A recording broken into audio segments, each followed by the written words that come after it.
Office की घड़ी ने जैसे ही शाम के 5 बजाए, जिया जल्दी से अपना बैग उठाकर तेज कदमों से मेट्रो स्टेशन की तरफ चल पड़ी। आज उसका मन एकदम बादलों की तरह उड़ रहा था। उड़े भी क्यों ना, आज उसे उसकी पहली तनख्वाह जो मिली थी, वह घर में सबके लिए कुछ न कुछ लेना चाहती थी। रोज शाम होते-होते उसका मन और तन दोनों थक जाते थे, पर आज उसका उत्साह देखते ही बनता था। जिया 23 वर्षीय आज के ज़माने की नवयुवती है। सांवला सलोना रंग, आम की फाँक जैसी आँखें, नाक, छोटी-सी नाक, बड़े-बड़े होंठ। सुंदरता में उसका कहीं कोई नंबर नहीं लगता था, पर फिर भी उसका चेहरा पुरकशिश था। घर में सबकी लाडली, जीवन से अब तक जो चाहा वह मिल गया। बहुत बड़े सपने नहीं देखती थी, थोड़े में ही खुश थी। वह तेज कदमों से दुकानों की तरफ बढ़ी। अपने 2 साल के भतीजे के लिए उसने एक रिमोट से चलने वाली कार खरीदी। पापा के लिए उनकी पसंद का परफ्यूम, मम्मी व भाभी के लिए सूट और साड़ी, और भैया के लिए जब उसने टाई खरीदी, तो उसने देखा कि बस उसके पास अब कुछ ही पैसे बचे हैं। अपने लिए वह कुछ न खरीद पाई। अभी पूरा महीना पड़ा था। बस उसके पास कुछ हजार ही पैसे बचे थे। उसे उनमें ही अपना खर्चा चलाना था। माँ पापा से वह कुछ नहीं लेना चाहती थी। जैसे ही वह शोरूम से निकली, बाजू वाली दुकान में उसे आसमानी और फिरोजी रंग के बहुत खूबसूरत पर्दे दिखाई दिए। बचपन से उसका अपने घर में इस तरह के पर्दे लगाने का मन था। दुकानदार से जब दाम पूछा तो उसे पसीना आ गया। दुकानदार ने मुस्कुराते हुए कहा कि ये चंदेरी सिल्क के पर्दे हैं, इसलिए दाम थोड़ा ज़्यादा है, पर ये आपके कमरे को एकदम बदल देंगे। कुछ देर तक खड़ी वह सोचती रही, फिर उसने वे पर्दे खरीद लिए। जब वह दुकान से निकली तो बहुत खुश थी। बचपन से वह ऐसे पर्दे अपने घर में लगाना चाहती थी, पर माँ के सामने जब भी बोला, उसकी इच्छा घर की ज़रूरतों के सामने छोटी पड़ गई। आज उसे ऐसा लगा जैसे वह वाकई में स्वतंत्र हो गई है। जब वह घर पहुंची तो रात हो चुकी थी। सब रात के खाने के लिए उसका इंतजार कर रहे थे। भतीजे को चूमकर उसने सबके उपहार टेबल पर रख दिए। सब उत्सुकता के साथ उपहार देखने लगे। अचानक माँ बोली, तुम अपने लिए क्या लाई हो? जिया ने मुस्कुराते हुए पर्दों का पैकेट उनकी तरफ बढ़ा दिया। पर्दे देखकर माँ बोली, यह क्या है? तुम इन्हें पहनोगी? जिया मुस्कुराते हुए बोली, मेरी प्यारी माँ, इन्हें हम घर में लगाएंगे। माँ ने पर्दे वापस पैकेट में रखे और फिर बोली, इन्हें अपने घर लगाना। जिया असमंजस से माँ को देखती रही। उसकी समझ में नहीं आया कि इसका क्या मतलब है। उसकी भूख खत्म हो गई थी। भाभी ने मुस्कुराकर उसके गाल थपथपाते हुए कहा, मैं आज तक नहीं समझ पाई मेरा घर कौन सा है। जिया, तुम अपना घर खुद बनाना। और फिर भाभी ने बहुत प्यार से उसके मुंह में एक निवाला डाल दिया। आज पूरा घर पकवानों की महक से महक रहा था। माँ ने अपनी सारी पाक कला को निचोड़ दिया था। कचौरियाँ, रसगुल्ले, गाजर का हलवा, ढोकले, पनीर के पकौड़े, हरी चटनी, समोसे और करारी चाट। भाभी लाल साड़ी में इधर से उधर चहक रही थीं। पापा और भैया पूरे घर का घूम घूम कर मुआयना कर रहे थे, कहीं कुछ कमी न रह जाए। आज जिया को कुछ लोग देखने आ रहे थे। एक तरह से जिया की पसंद थी, जिस पर आज उसके घरवालों को मोहर लगानी थी। अभिषेक उसके ऑफिस में ही काम करता था। दोनों में अच्छी दोस्ती थी, जिसे अब वे एक रिश्ते का नाम देना चाहते थे। ठीक 5 बजे एक कार उनके घर के सामने आकर रुकी और उसमें से 4 लोग उतरे। सबने ड्राइंग रूम में प्रवेश किया। जिया ने पर्दे की ओट से देखा। अभिषेक जीन्स और लाइट ब्लू शर्ट में बेहद खूबसूरत लग रहा था। उसकी माँ लीला आज के ज़माने की आधुनिक महिला लग रही थीं। छोटी बहन मासूमा भी बेहद खूबसूरत थी। पिता अजय बेहद सीधे-साधे व्यक्ति लग रहे थे। जिया अभिषेक की माँ और बहन के सामने कहीं भी नहीं ठहरती थी, पर उसका भोलापन, सुलझे हुए विचार और सादगी ने अभिषेक को आकर्षित कर लिया था। जिया के किरदार में कहीं भी कोई बनावटीपन नहीं था। जहां अभिषेक को अपनी माँ के प्लास्टिक के फूलों की गंध आती थी, वहीं जिया से उसे असली फूलों की महक आती थी। अपने पिता को उसने हमेशा एडजस्टमेंट करते हुए देखा था। वह खुद ऐसा नहीं करना चाहता था। इसलिए हर हाल में अपनी माँ का लाडला, हर बात मानने वाला अभिषेक किसी भी कीमत पर अपनी जीवन साथी के चुनाव की बागडोर माँ को नहीं देना चाहता था। जिया ने कमरे में प्रवेश किया, जहां अभिषेक प्यार भरी नजरों से उसकी तरफ देख रहा था। वहीं लीला और मासूमा उसकी तरफ अचरज से देख रही थीं। उन्हें जिया में कोई खूबी नजर नहीं आ रही थी। अजय को जिया एक सुलझे विचारों वाली लड़की नजर आई, जो उनके परिवार को संभाल कर रख सकेगी।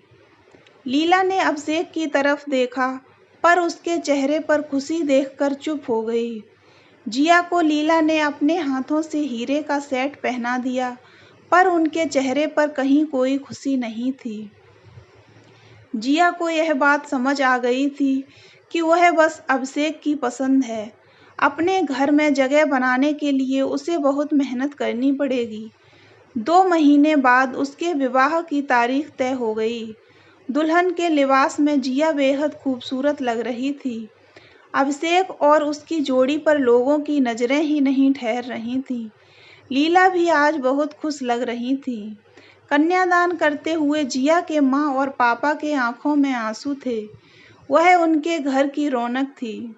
विदाई पर अजय ने हाथ जोड़कर कहा, बहू नहीं, बेटी लेकर जा रहे हैं। जिया ने कुछ दिनों में यह तो समझ लिया था कि इस घर में बागडोर लीला के हाथों में है। यह घर लीला का घर है और वह घर उसके माँ पापा का घर था। पर उसका घर कहाँ है? इस सवाल का जवाब उसे नहीं मिल पा रहा था। अभी कल की ही बात थी। जिया ने ड्राइंग रूम में थोड़ा सा बदलाव करने की कोशिश की तो लीला ने मुस्कुरा कर कहा, जिया, तुम अभिषेक की बीवी हो, इस घर की बहू हो, पर इस घर को मैंने बनाया है, इसलिए अपने फैसले और अपने अधिकार अपने कमरे तक सीमित रखो। जिया चुपचाप खड़ी सुनती रही। अभिषेक से जब भी उसने इस बारे में बात करनी चाही, उसने हमेशा यही जवाब दिया कि जिया, उन्हें थोड़ा समय दो, उन्होंने सब कुछ हमारी खुशी के लिए ही किया है। जिया अपने मनोभावों को चाह कर भी न समझा पाती थी। खुश रहना उसकी आदत थी और हारना उसकी फितरत में नहीं था। देखते ही देखते 1 साल बीत गया। आज जिया की शादी की पहली वर्षगांठ थी। उसने अभिषेक के लिए घर पर पार्टी करने का प्लान बनाया। उसने अपने सभी दोस्तों को निमंत्रण भेज दिया। तभी दोपहर में जिया ने देखा, लीला की किटी पार्टी का ग्रुप आ धमका। जिया ने लीला से कहा, माँ, आज मैंने अपने कुछ दोस्तों को आमंत्रित किया है। लीला ने जवाब में कहा, जिया, तुम्हें पहले मुझसे पूछ लेना चाहिए था। मैं तो अब कुछ नहीं कर सकती हूँ। तुम अपने दोस्तों को कहीं और बुला लो। जिया उठ खड़ी हुई। अपने अधिकारों की सीमा रेखा समझती रही। मन ही मन उसने एक निर्णय ले लिया। जिया ने शाम की पार्टी के लिए घर के बदले होटल का पता अपने दोस्तों को व्हाट्सएप कर दिया। अभिषेक को भी वहीं बुला लिया। अभिषेक ने जिया को पीली व लाल कांजीवरम साड़ी और बेहद खूबसूरत झुमके उपहार में दिए। जिया जैसी सुलझे विचारों वाली जीवन साथी पाकर अभिषेक बेहद खुश था। जिया को अपनी जिंदगी से कोई शिकायत नहीं थी, पर फिर भी कभी-कभी वह चंदेरी के पर्दे उसे मुंह चिढ़ाते थे। अभिषेक उसे हर तरह से खुश रखता था, पर वह कभी जिया की अपनी घर की इच्छा को नहीं समझ पाया था।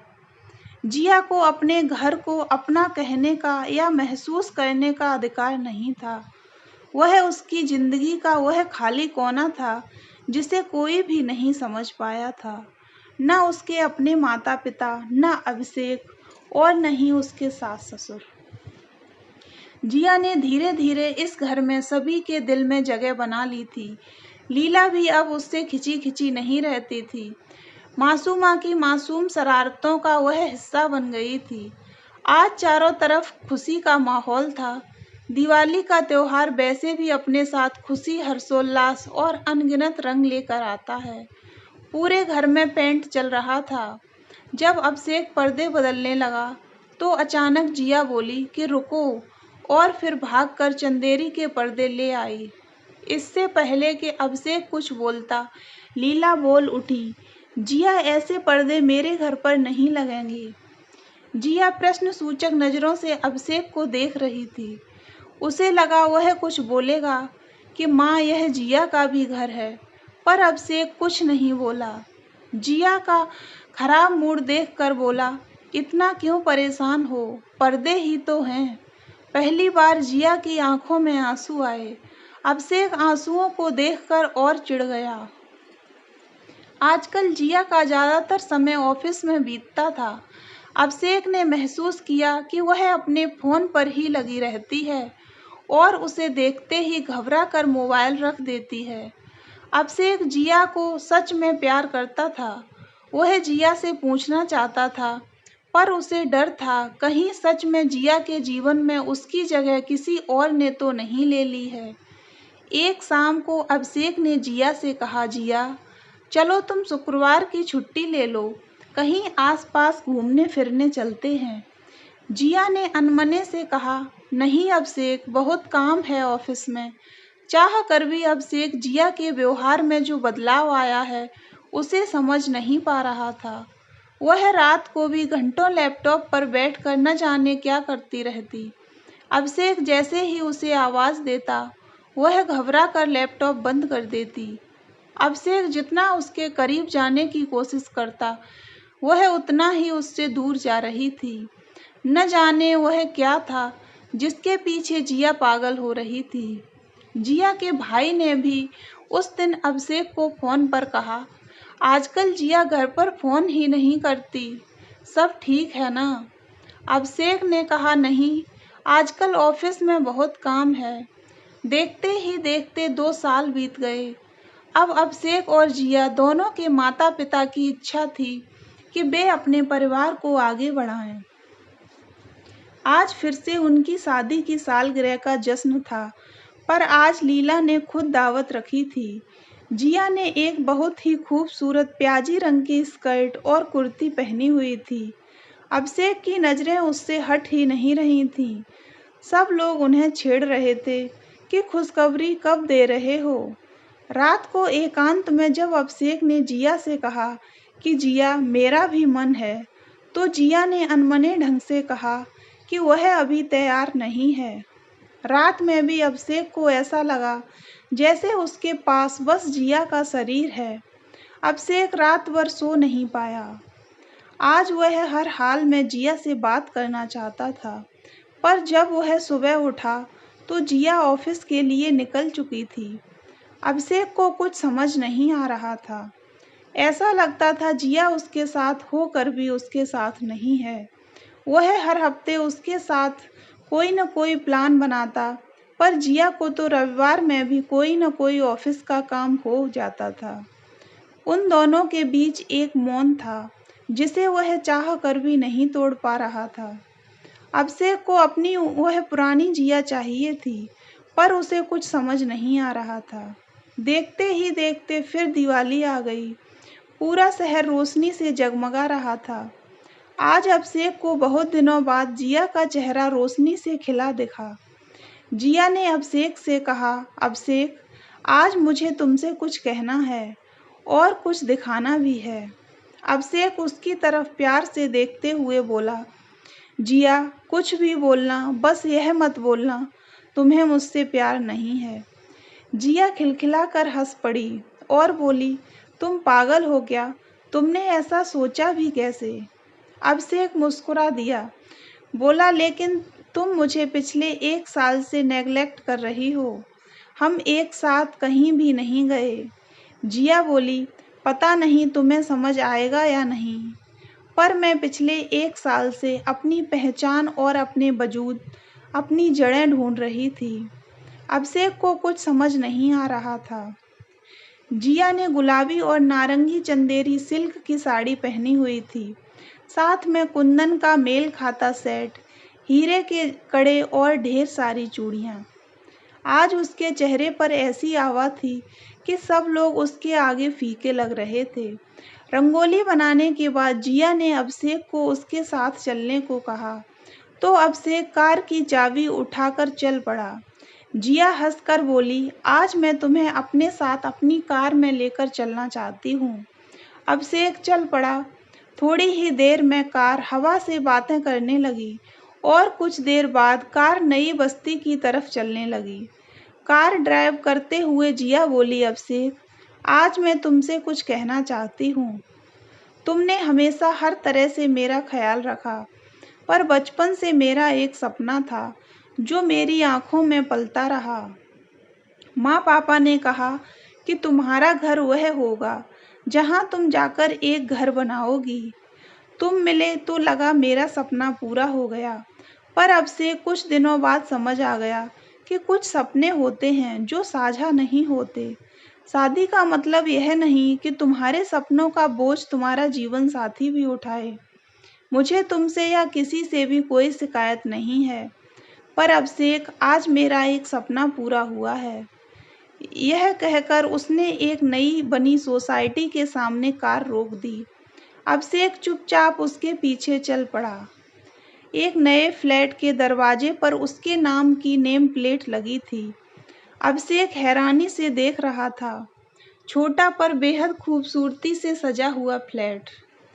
तभी हवा का झोंका आया तो चंदेरी के फिरोजी पर्दे जिया के अपने घर में लहराने लगे, जहां पर उसका अधिकार घर पर ही नहीं वरन उसकी आबो हवा पर भी था। तो दोस्तों, आपको ये कहानी कैसी लगी हमें कमेंट बॉक्स में ज़रूर बताएं।